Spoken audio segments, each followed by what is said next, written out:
Chapter 108. Deep into the night. Despite not being dawn yet, the well-ventilated but quiet and dark underground was illuminated by gas lamps. The dim yellow light emitted from the gas lamps were protected by glass, allowing them to steadily shine throughout the empty and quiet tunnel. Klein sat in the duty room and casually flipped through the newspapers, magazines, and books piled before him. He directed some of his attention outside to prevent anyone from charging inside the Chanis gate. His trench coat and top hat were hung on the clothes rack near the entrance while his cane was leaning against the wall where it could be easily retrieved. The rich aroma of coffee filled the air, and Klein couldn't help but take a whiff. He massaged his temples to fight against the heavy head feeling he was experiencing and the weariness of his body. As a college student back on Earth, he often slept at 5 in the morning and woke up at noon. In the past 2 to 3 years of his working life, he often stayed up all night, to the point of being able to attend work energetically the next day. However, it was all thanks to the games that were too exhilarating, novels that were too interesting, television shows and movies that were too entertaining. This world obviously didn't possess any of the necessities needed for staying up all night. Seriously, Emperor Roselle. If you want a posture, do it properly. Pour your limited life into an unlimited enterprise. Lead the people of this world into the information age, Klein muttered silently. He could only console himself that there were at least newspapers, magazines, and increasingly interesting novels. At first, he wanted to focus on his studies to restrain his sleepiness. However, practically speaking, it conflicted with his duty. Once he entered that state, he would easily overlook any movements outside and any changes to the situation at the Chanis gate. Phew. Klein picked up his coffee cup and carefully blew at it. He took a sip and let the fragrant taste swish around his mouth before letting the liquid slowly flow down his throat. Thermo coffee from the Paz Valley, very bitter but very refreshing. Klein gave a compliment and put down his coffee cup. The Paz Valley was located in the southern continent, a region that produced high-quality coffee beans.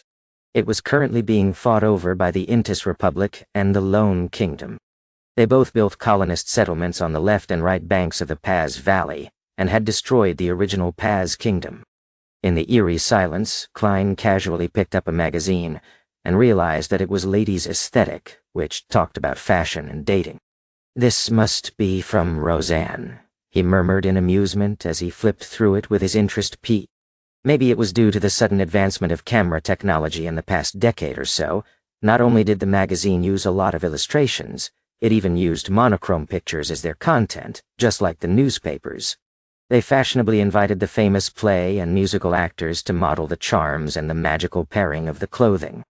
In a short span of 7 years, the new regional Backland magazine became a mainstream magazine that spread across the nation. The dress looks nice. She's pretty too. Klein flipped through it casually and didn't hide his aesthetic inclinations. He was a man that had matured normally both in body and mind. He'd always appreciated beautiful ladies, but he had long set his goal to find a way home. Hence, he tried his best to keep his distance from the opposite sex so that he didn't waste the other person's time or leave behind any emotional baggage. As for streetwalkers, he was quite a germaphobe in that aspect. Benson and Melissa were already shackles that couldn't be removed. He could only find the means to make it up to them in the future. Klein suddenly felt his heart heavy and he couldn't help but let out a sigh. The further he strayed away from home, the more he felt melancholic during quiet late nights. He suddenly lost his interest in looking at beautiful women and put down the magazine in his hands. He picked up a novel instead. Stormwind Mountain Villa, author, Fours Wall. Klein read the content on the cover. The tranquil night, dim yellow light, and the leather-bound book reminded him of his younger days when he rented books. Hence, he continued to read simply because of nostalgia.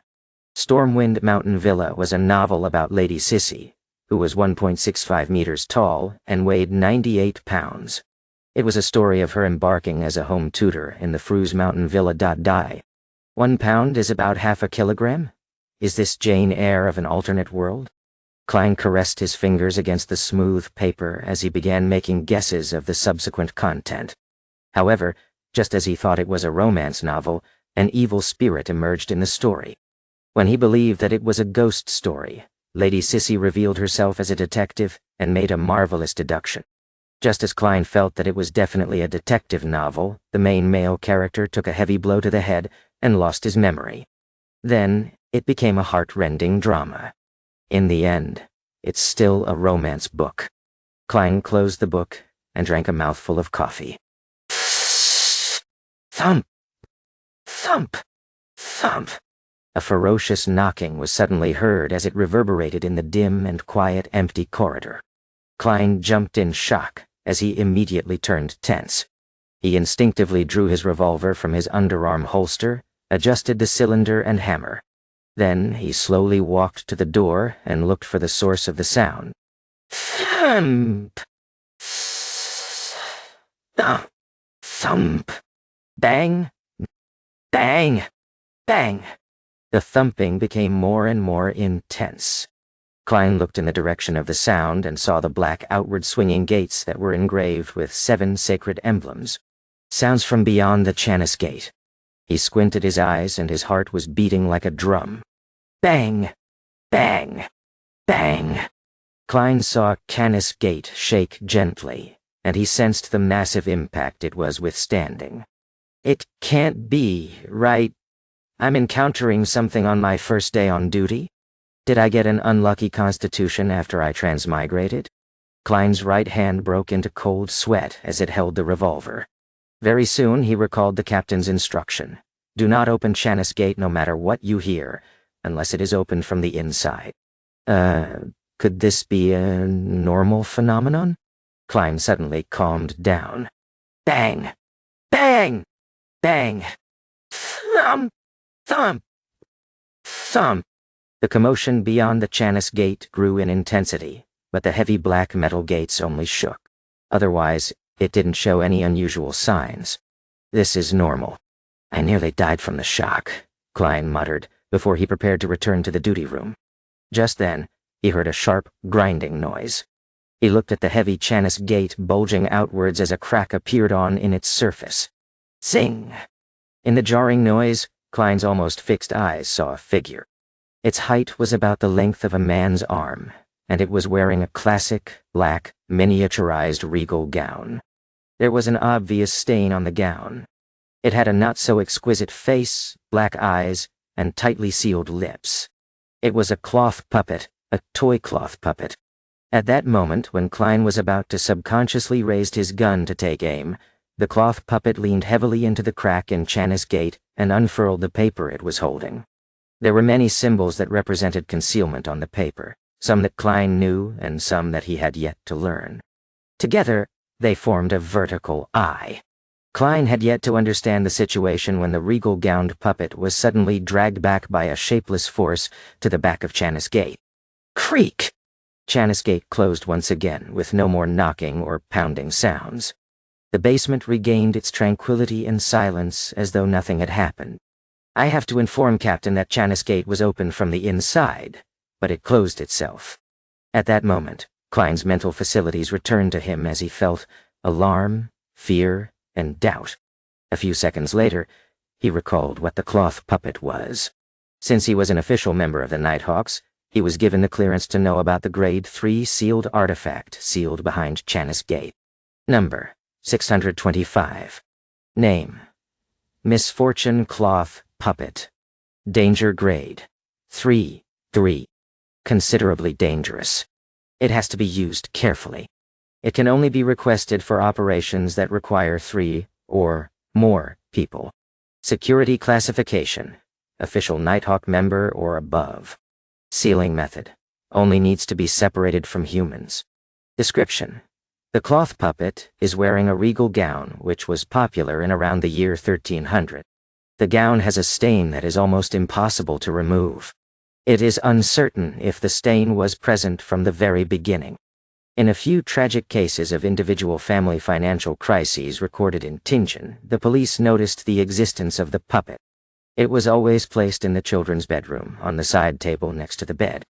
A few Nighthawks accepted the request and started an investigation on the puppet. The initial evaluation determined that it brought misfortune, causing people around it to be unlucky and find themselves in danger. Finally, they would die one after another. It only took 2 weeks for the tester to reach the brink of bankruptcy. The puppet doesn't have any living traits. It doesn't have any inclinations of escaping the seal. Through extended periods of experimentation, we discovered that as long as one does not come within 10 meters of it for more than half an hour a day, one wouldn't be tainted with misfortune. If misfortune has befallen someone, the person will immediately have his situation turn for the better, as long as the misfortune is transferred to another person. Appendix. The puppet first appeared in the house of an old lady, Tess, who lived in the lower street of Iron Cross Street. She was a toy maker. Due to old age and her husband's severe illness, with both her children passing on early, she had no choice but to move to the Iron Cross Street's lower street. This was the last toy she sold. She exchanged the puppet for some poison hemlock and ended her and her husband's lives, having starved for more than 3 days. No. As Klein recalled the information of sealed artifact 3625, he felt even more doubtful and horrified. Didn't it say the puppet doesn't have living traits? Didn't it say that it doesn't have any inclinations of escaping the seal? What did I see just now? What dragged it back in the end? The symbol that was drawn on the paper that it unfurled. What does it mean? That scene earlier was like how a psychotic murderer deals with his victim as the victim slams on the gates heavily and cries for help desperately, only to be dragged back. While these thoughts flooded him, Klein decided not to make any decision on his own. He returned to the duty room and pulled a rope. The rope tightened, the gears spun, and there was suddenly a hurried ringtone that rang on the second floor of the Blackthorn Security Company. Leonard Mitchell and the other sleepless who were playing cards in the recreation room immediately put down their poker cards and ran to the basement.